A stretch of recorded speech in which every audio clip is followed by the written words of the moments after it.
Hello guys! For today's video nga ay pupunta tayo ngayon sa Al Wak Rasuk Fish Market para makita natin kung saan naaabot ang ating 50 reals or around 800 pesos. Makita natin ngayon kung ano ang mabibili natin sa halagang ito. So ayun guys, samahan nyo ako and let's go! Tayo sa may Al Wak Rasuk para magtingin ng isda. Then papasilip ko din sa inyo kung ano itsura ng fish market nila.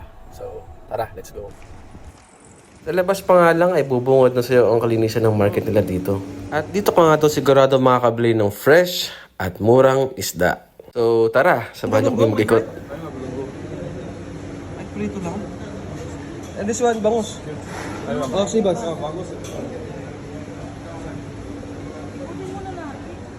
Can I check? Wow, it's big, huh? No, maybe. Sister, be durian kayo. Durian chips. Ana, mandiyan na na. Pati pala siya. 35 and 50 750.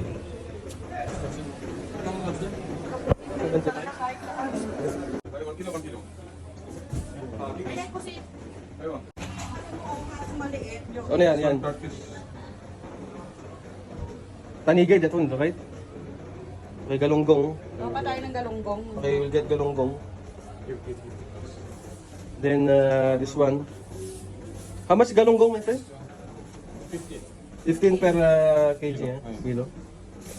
18 reals? Oh yeah, Fresh. ito fresh. So we can check. I'll just show to my... Wow, see? Yeah, I will take this one. One piece. 1 piece only? One piece only, yeah. See? How much po it? Brother, How much per kilo? 30 by 33. Ah, Yeah, this one. ito, naka... Tuna yun. So, isang bangus, tapos Tuna. sa malaking bangus, galunggong, tsaka pusit, 50 real. Okay na.